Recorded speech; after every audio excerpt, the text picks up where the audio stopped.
অর্থবিত্ত হওয়া সত্ত্বেও আমি আমার একমাত্র ছেলেকে কখনো 10 টাকার বেশি টিফিন খরচ দিইনি।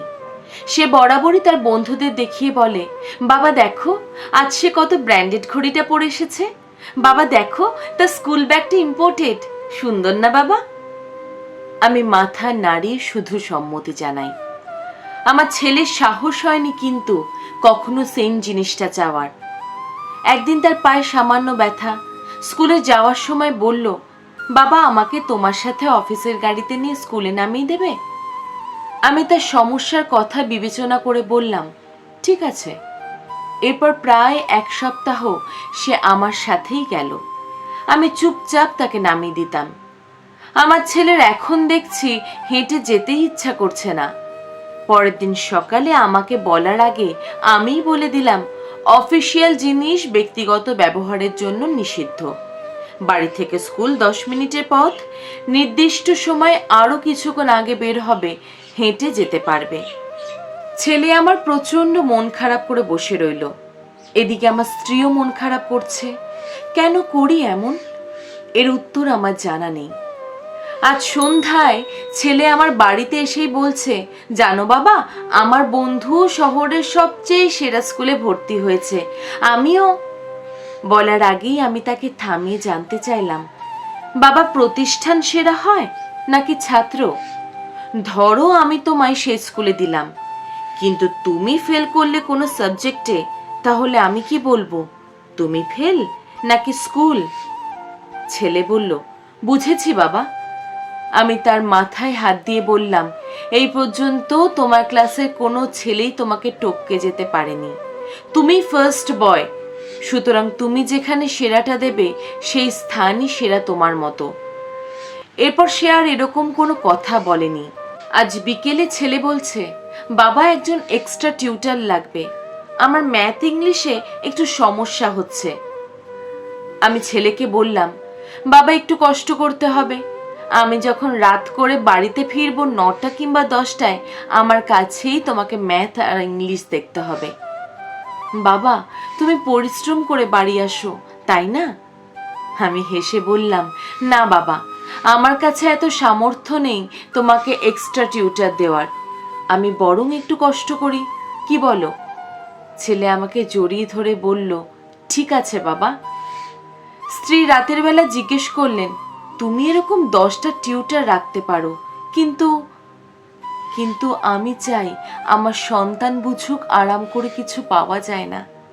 মানুষের জীবনে অভাব আসলে তা কিভাবে মোকাবেলা করতে হয় সে বুঝুক ও সে শিখুক, কোনো কিছুই মন্দ নয় সে বুঝুক। আমার স্ত্রী চুপ হয়ে গেলেন। মাঝে মাঝে আমার ছেলেকে নিয়ে আমি ফুটপাতে হাঁটি, পথ শিশু থেকে শুরু করে বিভিন্ন মানুষের সম্পর্কে জানাই। সে জানুক পৃথিবী শুধু চিন্তায় সুন্দর, বাস্তবে খুব কঠিন। আমি চাওয়া মাত্রই তাকে কিছু দেই না। একদিন সে বলেছিল, বাবা তুমি এরকম কেন? তাকে বলেছিলাম, সময় হলে বুঝবে। 2-3 দিন আগে সে ইলিশ ও মাংস পোলাও খাবে। তাকে বললাম, টাকা তো কম, তোমার কাছে কিছু আছে? থাকলে ইলিশ আনা যাবে। ছেলে আমার 50টি 10 টাকার নোট বের করে দিল। আমি অবাক হয়ে বললাম, তুমি খরচ করনি? সে মুচকি হাসি দিয়ে বলল, না বাবা, জমিয়েছি। আমার পরিচিত এক বন্ধু স্কুলে না খেয়েই আসে, কোনো টাকাও নেই তার কাছে। আসলে সে খুব অসহায় বাবা। আমি মাঝে মাঝে তাকে ক্ষুধার্ত দেখে বুঝতে পারি, সেই দিনই তার সাথে খাই, কারণ তখন সে না করে না। অন্যান্য দিনগুলো টাকা খরচ করি না, জমিয়ে রাখি, কারণ বাড়ি থেকে মা যা দেয় তা তো যথেষ্ট, কারণ কিছু মানুষ সামান্যটুকুও পায় না। আমি ছেলের দিকে তাকিয়ে আছি। সেই গুছানো টাকা নিয়ে আরও কিছু টাকা মিলিয়ে ইলিশ এনে ছেলেকে ইলিশ মাংস পোলাও খাওয়ালাম। ইচ্ছে করেই অভাব অনুভব করাই, যাতে সে বুঝুক জীবনটা কঠিন, অনেক কঠিন। পুজোর বাজারে গিয়ে তাকে বলেছি সাধ্যের মধ্যে নিতে। সে একটা প্যান্ট নিয়েছে শুধু। জানতে চাইলে বলে, তোমার জন্য পাঞ্জাবি আর মায়ের জন্য শাড়ি নিয়েছি। আমি হাসলাম। সে বুঝতে শিখেছে টাকা কিভাবে খরচ করতে হয়। একদিন বসে বসে বলছে, বাবা, সায়নটা আর মানুষ হলো না, অথচ আঙ্কেল তার জন্য নিজেকে উজাড় করে দিয়েছেন। যা চেয়েছে সে তার সবটাই তাকে দিয়েছেন। আমি ছেলেকে জিজ্ঞেস করলাম, আমি কি তোমাকে কিছু দিতে পারিনি? ছেলে আমার কোলে মাথা রেখে বলল, প্রতিটা চাহিদা পূরণ করে শিখিয়েছ অভাবে যেন স্বভাব নষ্ট না হয়। তুমি জীবনের যে শিক্ষা দিয়েছ বাবা, তা সব কিছুর ঊর্ধ্বে। তুমি শিখিয়েছ অভাবকে কিভাবে ভালোবাসতে হয়। আমি এখন জানি বাবা, আমার বাবা আর আমি ছাড়া কিচ্ছু নাই। বাকিটা আমাকে করে নিতে হবে, সব কিছু ইউটিলাইজ করতে হবে।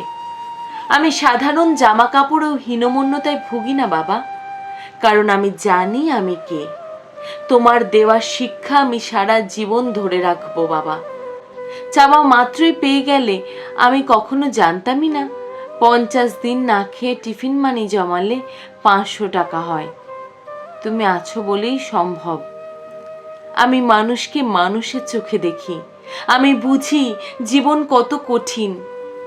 আমার স্ত্রী নিজের থেকেই আজ খুব খুশি, বুঝতে পেরেছেন আমার উদ্দেশ্যটা। প্রায় 10 বছর পর ছেলে প্রাইভেট কার কিনেছে নিজের রোজগারে। হাসতে হাসতে বলে, বিগত 5 বছরের টিফিনের টাকা আর বোনাসের টাকা জমিয়ে এটা কিনেছি। বুঝতে পেরেছিলাম ছেলে আমার সঞ্চয়ী হয়েছে, সাথে হয়েছে মানুষও। সপ্তাহখানিক পর যাবতীয় সম্পত্তি তার নামে লিখে দিয়ে বললাম, সামলে রেখো। ছেলে দলিল আমার হাতে দিয়ে বলল, তোমরা সাথে থেকো, আর কিচ্ছু লাগবে না। আজ তাকে বুকে জড়িয়ে ধরে আমার স্ত্রী নীলিমাকে বললাম, দেখেছ, আমি ভুল করিনি।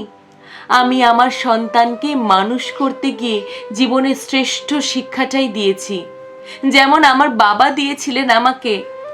আমি অভাবে সন্তানকে লজ্জিত হওয়া নয়, বরং দৃঢ় থাকতে শিখিয়েছি।